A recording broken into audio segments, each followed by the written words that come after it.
Nosotros, la guerra de Malvinas es algo que leemos en libros de historia y que recordamos por escuchar. A vos y a tu generación les tocó vivirla en carne propia.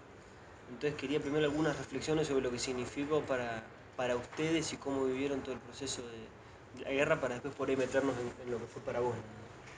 Bien, vos fíjate que hay un cliché que se utiliza normalmente y se dice Malvinas es un sentimiento. Pero vos sabés que ese cliché tiene mucho de verdad. Porque mi generación, y hablo fundamentalmente de los soldados que en ese momento era un ejército de conscripción obligatoria, Obligatorio. tenían de conocimiento solamente lo que su maestra del primario les había dicho de Malvinas. Y básicamente, ¿qué recordaban? Malvinas son argentinas. Argentina tiene derechos jurídicos, históricos y geográficos sobre las islas. Y con eso fueron, pelearon y murieron con lo que su maestra del primario les había dicho. Entonces, fíjate que es una generación que fue educada en ese concepto.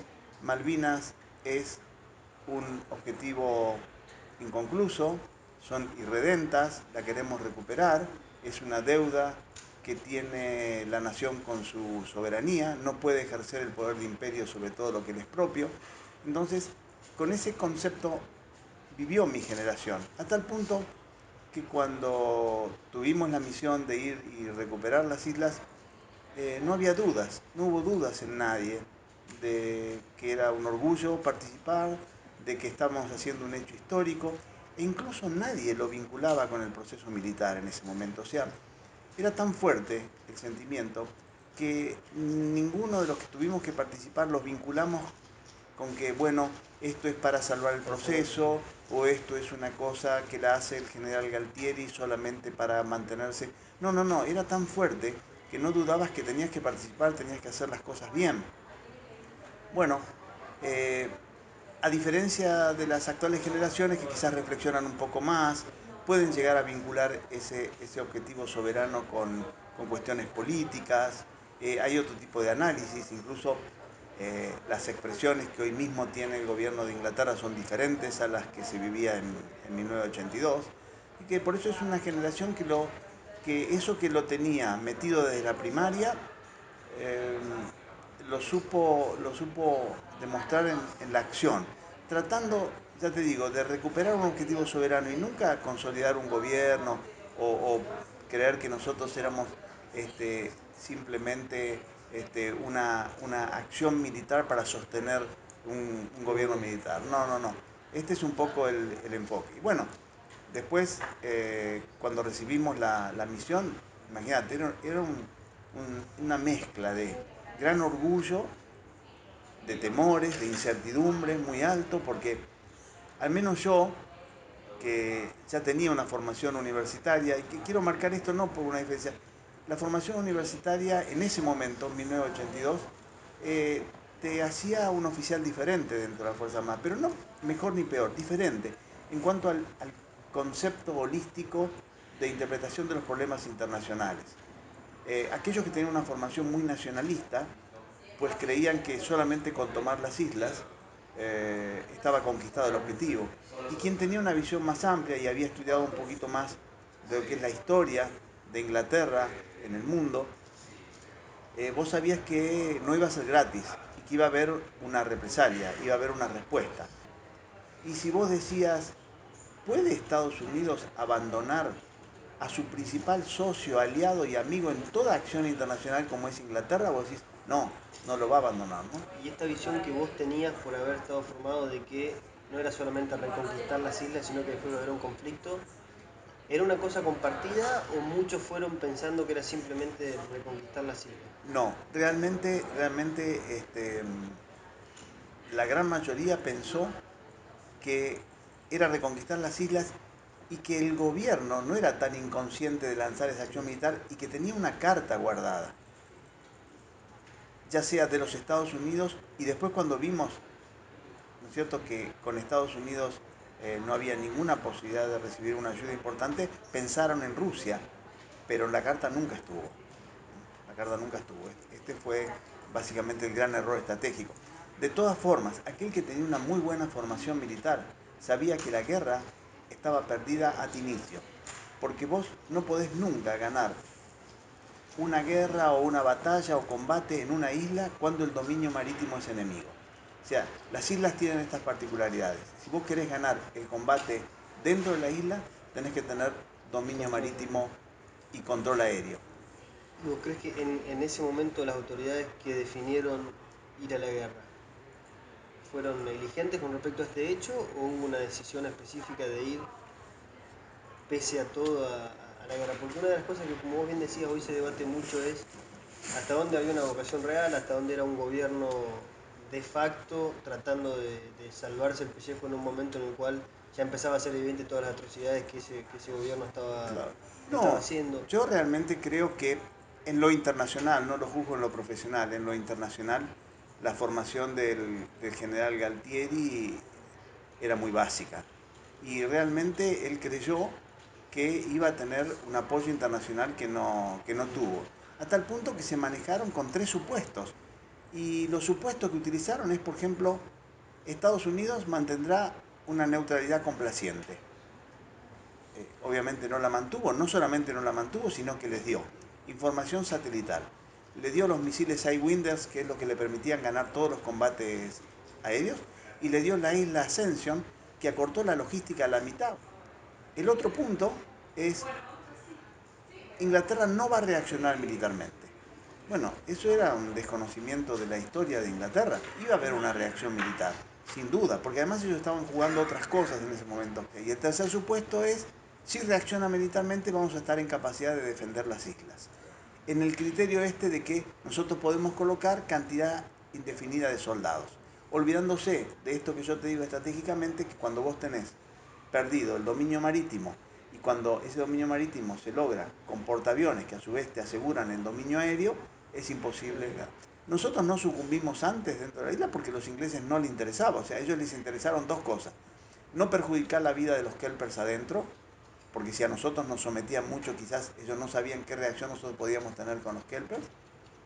Y a su vez, el otro punto que les interesaba es tener una victoria militar para alcanzar el objetivo de fortalecimiento de su gobierno, alcanzar digamos, el prestigio de Daniel, la flota. y en tu caso que era muy claro que en caso de haber un conflicto bélico y que iba a haber un conflicto bélico después de tomar las islas y que no había manera de ganarlo, ¿cómo viviste el ser parte y el ser soldado y el estar en la guerra, siendo que vos sabías que las posibilidades de que eso fuera una victoria eran bajas? Como bien decías, no lo sabían todos, muchos soldados que no habían tenido, por ejemplo, la posibilidad de la universidad, Claro. no lo tenían claro. ¿Cómo fue para vos vivir eso Bueno, sabiendo que las posibilidades de éxito eran más bien mínimas? ¿te imaginas? Yo era jefe de compañía, no soy jefe de la compañía C. Entonces yo tenía, digamos, como un conflicto interno. Por un lado, eh, tenía un oficial muy nacionalista como era Esteves, que lo demostró, ¿no es cierto?, en combate como un héroe. Entonces, para él no había otra posibilidad que la victoria y yo tenía que transmitirle seguridad a mis oficiales, transmitirle seguridad a mis soldados, pero por otra parte, yo sabía, yo sabía que iba a haber una reacción y que la reacción iba a ser muy fuerte. A los Kelpers, con el señor Hardcastle, que siempre hasta ahora me sigue mandando saludos, hemos mantenido una excelente relación, le sacamos los vehículos, se requisaron todo con documentación, pero se requisaron los vehículos, el armamento y todas las radios y las municiones. Y esas radios y especialmente una Yaesu FL500, es la que permitió transmitir el desembarco desde San Carlos cuando fuimos a San Carlos. Si no, no hubiese habido comunicaciones, porque gracias a las radios de ellos pudimos comunicarnos en todas las islas. Así que esta idea mía de que acá la guerra llega me permitió ser muy realista y no especular. Distintos conceptos hubo en Puerto Argentino, por ejemplo, creyendo que le repartían televisores y que los kelpers los iban a tener a favor. No. El señor Hardcastle, que vivía ahí en Darwin Green, tenía una hija. Entonces Janet Hardcastle, que era la hija de, me invitó a la casa, tomé un té con el papá, hablamos y era claro que la posición de ella totalmente inglesa. Hasta el punto que me dice, si ustedes hubiesen visto alguna vez una flota de operaciones, no estarían acá. Parece mentira, pero se me concretó el 21 de mayo que me tocó ver el desembarco de toda la flota Y cuánta razón Hardcastle tenía cuando vos ves decenas de helicópteros que bajan y lanchones y los buques y la artillería tirando, te das cuenta de lo que él decía. O sea, era una cosa de una magnitud muy importante. ¿Qué recuerdos, cuáles son los recuerdos más vivos que tenés de tanto de la reconquista de las islas como de la guerra después de sí misma? Cuando mirás para atrás Y y por bueno, supuesto mira, lo que y quieras compartir, ¿no? Pero me claro, imagino que hay cosas que te van a acompañar toda la vida de esos no, por momentos y supuesto, de yo esos días. por decirte tres hechos nada más. La emoción que teníamos el día que vimos las islas, nosotros vinimos divididos, la compañía se dividió en tres buques porque mi compañía participa del desembarco. Nosotros estábamos en el Iriza se había movido muchísimo, muchísimo, se había roto el helicóptero, tuvimos que cambiar los planes y porque en realidad el desembarco era el 1 de abril, pero se dio el 2 de abril por condiciones climáticas. Y cuando vimos el perfil de las islas y lanzábamos la operación de desembarco y decir, bueno, estoy metido en un pedacito de historia y haciendo mi partecita para ver si podemos hacer que las Malvinas Sí, sin sean duda. argentinas. Así que eso me quedó muy grabado, ¿cierto? Después, sin duda, pero no porque quiera resaltar la acción de mi compañía, pero lo que vivimos en el momento en que teníamos que defender San Carlos con la flota desembarcando, nosotros éramos 42 hombres nada más y desembarcaban 6.000 y tener que resolver en ese momento, ver qué hacer y ver que había una mano que nos ayudaba a destruir helicópteros y a salir de ahí, eso me ha quedado muy, muy marcado, ¿no? Sin duda Ustedes también, eran, perdón, sí, ustedes eran 42. nosotros en realidad éramos 62 hombres, pero 21 habían quedado aislados con el subteniente Reyes en la punta y el desembarco se vino por otro lado. Entonces, nosotros con 42 hombres tuvimos que enfrentar un desembarco de 6.000. Eh, Teníamos altura y teníamos buenos campos de tiro, por eso es que pudimos destruir 4 helicópteros y causar muchas bajas sin que nos produzcan bajas a nosotros por el dominio del terreno. Y teníamos un plan preparado. Lo más importante es que en este concepto de que la guerra viene, yo a la población de San Carlos le había sacado todas las comunicaciones, todos los vehículos, entonces no pudieron comunicarse con la flota. Así que este es otro hecho que me quedó marcado. Sin duda la valentía del teniente Esteves es otra, y el final que no fue para Darwin Gugrin, donde a mí me tocó, no fue una rendición, fue un cese del fuego, y después ya vino la orden, ¿no es cierto?, de entregar las armas a los ingleses. O sea, son tres momentos que te quedan. Y después, en el medio, imagínate que nosotros teníamos, particularmente mi compañía tenía casi todos soldados del sur de Córdoba, gringos muy fuertes de trabajar en el campo, y ver que con tan poquito tiempo de instrucción, mis soldados fueron con 45 días, más lo que le pudimos dar en las En la islas, que isla. montamos un sistema de instrucción, y ver la valentía, el arrojo, la disposición que tenían para cumplir las órdenes. Los soldados que, ya te digo, con lo que la maestra del primario les había dado, quedaban muertos en el campo de combate. Son cosas que te quedan muy, muy grabadas, ¿no? Y sin ningún resentimiento de que si el pueblo argentino después te lo reconoció o no, cómo nos recibimos, no es importante. Importante es que si hay algunos argentinos que fueron capaces de hacer lo que yo vi y que solamente porque se los diga su maestra del primario, yo te aseguro que este país tiene un gran futuro, un gran futuro.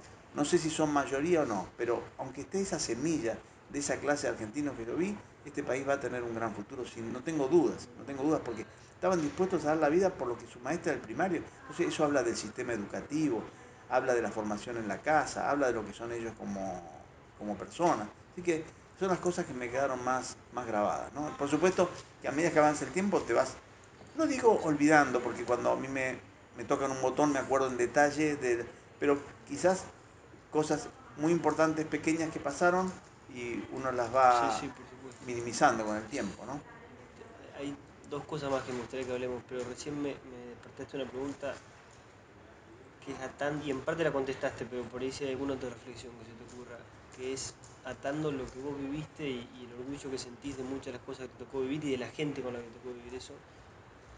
Si vos tuvieras que comunicarle a la generación de hoy o a las generaciones que vinieron después de ustedes que no vivieron la guerra, ¿por qué es? ¿Por qué es importante lo que pasó y por qué son importantes las Malvinas para Argentina? Bueno, sin duda,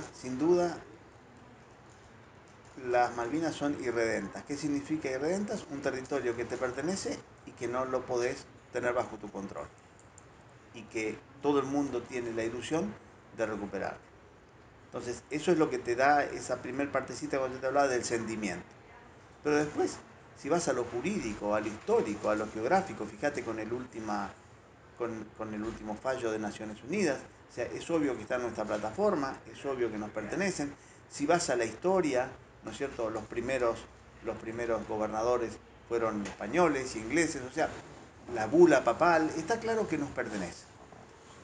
Entonces yo creo que el mensaje es, mira, se equivocaron en el camino, en ese camino hubo argentinos que trataron de demostrar lo mejor, pero el camino no era válido, entonces hay que utilizar otros caminos.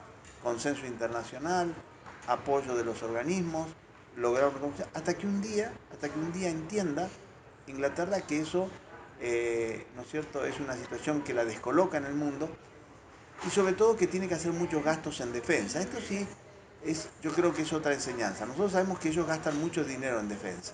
Bueno, ahí donde yo creo que nosotros los tendríamos que preocupar un poco para que un día tomen conciencia, son anglosajones y el tema presupuestario les interesa mucho decir, bueno, vale la pena realmente estos gastos que estamos haciendo con otros problemas que tenemos como nación y también meter lo estratégico para decir, cuidado, las islas para nosotros son un sentimiento y un pedacito de tierra que nos falta. Para las grandes potencias no. Para las grandes potencias es una puerta del Drake en el caso de que se cierre Panamá. Para las grandes potencias es un lugar donde el fallout, en caso de que haya una guerra nuclear en el norte, el fallout no te llega. Para las grandes potencias es algo que te puede determinar a futuro un espacio soberano en la Antártida. Para las grandes potencias es una riqueza ictícola y de núcleos de manganeso muy grande. Entonces, cuidado que para que nosotros es como la hija perdida, para otros tiene valor. Tiene un Entonces, valor estratégico claro, importante. entonces decir, bueno, pará, cuando ellos pongan el presupuesto en acción es porque están cuidando otras cosas. Yo creo que la gran enseñanza para decir es, la guerra entre un país de nuestras dimensiones, y menos como estamos hoy con la defensa, eh, es camino válido. El camino del débil con razón, nosotros somos un débil con razón, es la justicia, son los organismos internacionales, es el consenso, ¿cierto? Y la buena negociación habilidosa. En ese sentido, las últimas dos cosas que se me despertaban era, una ya la respondiste, que es por qué te parece que para Gran Bretaña es relevante las islas, y creo que ya quedó muy clara la respuesta con respecto a todos estos recursos que ellos esperan, que no son solamente recursos actuales que pueden sacar de las islas, sino ante potenciales conflictos nucleares, por ejemplo, todos los beneficios que tienen las islas. Pero la segunda cosa es, ¿cuán importante es, en tu opinión, la resolución de la ONU de los últimos días y cuáles son algunos de los pasos que crees que para el futuro es importante que este gobierno nacional, pero cualquier gobierno tome con respecto a la mirada de Malvinas? Algo ya me dijiste recién, pero me gustaría... Claro, yo creo que y ha llevado 20 años de esfuerzos diplomáticos, ¿no? Creo que es realmente un éxito muy importante de nuestra diplomacia, que reconozcan que las islas están dentro de nuestra plataforma. Pero tampoco podés apartarte de la realidad. Y la realidad es que esas islas están ocupadas por una gran potencia que dice, a mí lo único que me interesa es la opinión de los kelpers. Salvo que ellos quieran ser argentinos, yo voy a seguir manteniendo las islas. Y le voy a dar siempre el apoyo que sea necesario para que Inglaterra pueda ejercer la soberanía de las islas. Y el tema de soberanía no es negociable. Entonces, eso es una realidad. Es una realidad.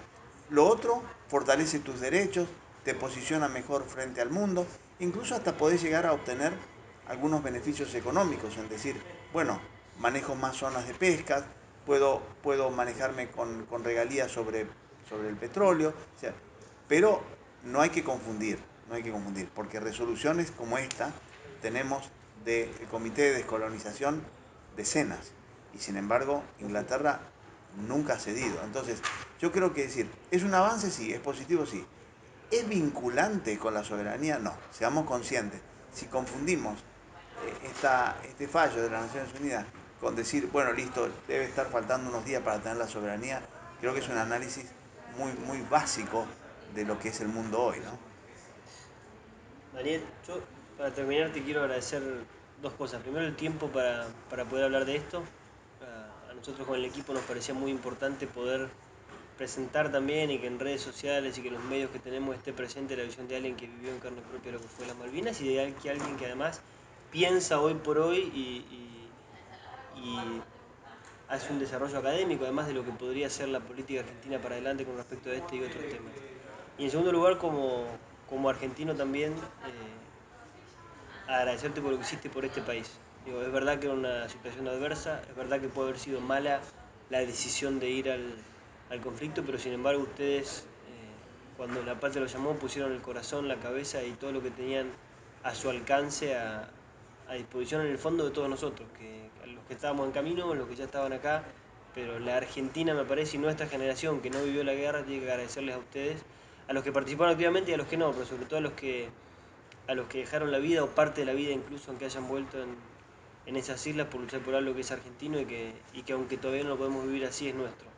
Así que en Sí, nombre de muchos de nosotros realmente no quería dejar de agradecértelo. no, bueno, yo transfiero ese agradecimiento a lo que fueron mis soldados, la compañía, porque piensen que eran en ese momento Fuerzas Armadas de soldados conscriptos obligatorios y que dieron lo mejor que podían, lo mejor que tenían por una causa que estaba solamente en su corazón. Así que yo creo que si tenemos que rescatar algo es la conducta del soldado argentino, haciendo lo que podía con lo que tenía. Que realmente, no quiero entrar en detalles armamentísticos, ni estamos en una situación muy deficitaria. Desde el punto de vista que lo mires, combate aéreo, combate naval, combate terrestre, apoyo de fuego de la artillería, eran condiciones completamente distintas. Así que la valentía de esos soldados y yo creo que ese es el mensaje que le damos a las otras generaciones. Mirá, si hubo argentinos capaces de dar la vida, no por ideología, no, solamente por un sentimiento en base a las creencias que ellos tenían en su país y en lo de la maestra del primario, eh, nosotros estamos en condiciones de tener un gran país, porque esos ciudadanos no están en cualquier lado. Así que lo que pasa es que, bueno, tenemos que seguir trabajando, motivando, pero también creo que tenemos una gran responsabilidad con ellos. Es decir, está bien, ustedes perdieron la vida en este camino y nos equivocamos. Ahora, todos tenemos que trabajar en otros caminos para que un día se concrete la recuperación. Así que te agradezco muchísimo esta oportunidad, el agradecimiento a lo que ha hecho mi gente. Así que muchísimas gracias nuevamente. Gracias de nuevo y me quedo con esta idea de que si hubo ciudadanos argentinos que solamente con una clase o con la maestra de primaria pudieron entregar todo lo que entregaron a la patria, ahora que hay muchas mejores condiciones para muchas más cosas, lo que podemos hacer como pueblo es realmente importante. No tengo dudas. Muchas gracias. No, gracias a ustedes.